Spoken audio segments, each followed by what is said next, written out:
ದಶಕದ ಬಳಿಕ ಸಕ್ಕರೆ ನಾಡು ಮಂಡ್ಯಕ್ಕೆ ಸಿಕ್ತು ಕೇಂದ್ರ ಮಂತ್ರಿ ಸ್ಥಾನ.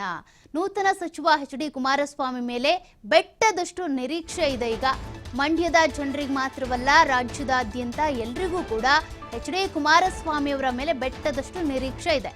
ಎಚ್.ಡಿ. ಕುಮಾರಸ್ವಾಮಿ ಅವರ ಅವಧಿಯಲ್ಲಾದ್ರೂ ಕಾವೇರಿ ವಿವಾದಕ್ಕೆ ಶಾಶ್ವತವಾಗಿ ಪರಿಹಾರ ಸಿಗುತ್ತಾ? ಹಾಗಾದ್ರೆ ಮೋದಿ 3.0 ಸರ್ಕಾರದಲ್ಲಿ ಮೇಕೆದಾಟು ಯೋಜನೆಗೆ ಅನುಮತಿ ಸಿಗುತ್ತಾ? ಇಲ್ಲಿವರೆಗೂ ಕೂಡ ಫಾರೆಸ್ಟ್ ಡಿಪಾರ್ಟ್ಮೆಂಟ್ ಇಂದ ಕ್ಲಿಯರೆನ್ಸ್ ಇಲ್ಲ, ತಮಿಳುನಾಡು ಖ್ಯಾತೆ ತೆಗಿತಾ ಇದೆ, ಹಾಗೆ ಹೀಗೆ ಅನ್ನಲಾಗ್ತಾ ಇತ್ತಲ್ವಾ? ಈಗಲಾದ್ರೂ ಮೇಕೆದಾಟು ಯೋಜನೆಗೆ ಸಮ್ಮತಿ ಸಿಗುತ್ತಾ? ಎಚ್.ಡಿ. ಕುಮಾರಸ್ವಾಮಿ ಅವರ ಅವಧಿಯಲ್ಲಿ ಮಹದಾಯಿ ಸಮಸ್ಯೆ ಇತ್ಯರ್ಥವಾಗುತ್ತಾ? ಅಂದ್ರೆ ಸಾಕಷ್ಟು ನಿರೀಕ್ಷೆಗಳಿದ್ದಾವೆ ರೈತರ ಬಳಿ ಕುಮಾರಸ್ವಾಮಿ ಅವರ ಬಗ್ಗೆ. ರೈತರು ಎದುರಿಸ್ತಾ ಇರುವಂತಹ ಎಲ್ಲಾ ಸಮಸ್ಯೆಗಳಿಗೂ ಹಾಗಾದ್ರೆ ಮುಕ್ತಿ ಕೊಡ್ತಾರಾ ಎಚ್.ಡಿ. ಕುಮಾರಸ್ವಾಮಿ ಅವರು?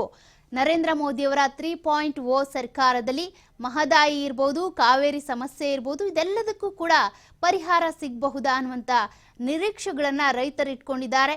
ಈಗಾಗಲೇ ರಾಜ್ಯದಲ್ಲಿ ಅಂತ ಬಂದ್ರೆ ಕಾಂಗ್ರೆಸ್ ಏನು ಅಧಿಕಾರದಲ್ಲಿದೆ, ಈ ಕಾವೇರಿ ಸಮಸ್ಯೆ ಬಂದಾಗ್ಲೆಲ್ಲ ಕಾಂಗ್ರೆಸ್ನ ಮೇಲೆ ಆರೋಪ ಬರ್ತಾ ಇತ್ತಲ್ಲ, ತಮಿಳುನಾಡಿಗೆ ನೀರು ಬಿಡ್ತಾರೆ ಹಾಗೆ ಹೀಗೆ ಅಂತ.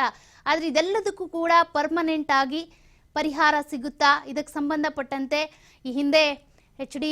ದೇವೇಗೌಡರು ಏನಿದ್ದಾರೆ ಅನೇಕ ಹೋರಾಟಗಳನ್ನ ಮಾಡಿದ್ರು, ಕಾನೂನಾತ್ಮಕವಾಗಿ ಅನೇಕ ಮಾಹಿತಿ ಅವರಲ್ಲೂ ಕೂಡ ಇದೆ. ಈ ಹೋರಾಟಕ್ಕೆ ಸಂಬಂಧಪಟ್ಟಂತೆ ಮುನ್ನುಡಿ ಇಟ್ಟಂತವ್ರೆ, ಮುಂದೆ ಹೆಜ್ಜೆ ಇಟ್ಟಂತವ್ರೆ ಅವರು. ಹಾಗಾಗಿ ಅವ್ರ ಸಲಹೆಗಳನ್ನ ಪಡ್ಕೊಂಡು ಈ ಕಾವೇರಿ ಪರಿಹಾರವನ್ನ ಕೊಡೋದಕ್ಕೆ ಅಂತ, ಶಾಶ್ವತವಾಗಿ ಪರಿಹಾರ ಕೊಡೋದಕ್ಕೆ ಅಂತ ಎಚ್.ಡಿ. ಕುಮಾರಸ್ವಾಮಿ ಅವರು ಚಿಂತನೆ ಮಾಡಬಹುದಾ?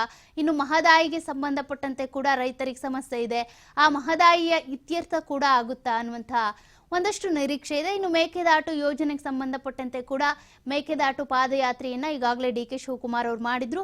ಹಾಗಿದ್ರೂ ಕೂಡ ಮೇಕೆದಾಟು ಯೋಜನೆ ಇನ್ನು ಸಕ್ಸಸ್ ಆಗಿಲ್ವಲ್ಲ. ಈಗ ಕೇಂದ್ರ ಸಚಿವರಾಗಿ ಆಯ್ಕೆಯಾಗಿರುವಂತಹ ಎಚ್.ಡಿ. ಕುಮಾರಸ್ವಾಮಿ ಅವರ ನೇತೃತ್ವದಲ್ಲಿ ಆದ್ರೂ ಈ ಎಲ್ಲಾ ಸಮಸ್ಯೆಗಳು ಬಗೆಹರಿಬಹುದಾ ಅನ್ನುವಂತ ನಿಟ್ಟಿನಲ್ಲಿ ರೈತರು ಒಂದಷ್ಟು ನಿರೀಕ್ಷೆಗಳನ್ನ ಇಟ್ಕೊಂಡಿದ್ದಾರೆ. ಎಲ್ಲಾ ನಿರೀಕ್ಷೆಗಳನ್ನ ಕೂಡ ಈಡೇರಿಸ್ತಾರಾ ಎಚ್.ಡಿ. ಕುಮಾರಸ್ವಾಮಿ ಅವರು ಅನ್ನೋದನ್ನ ಕಾದು ನೋಡ್ಬೇಕಿದೆ.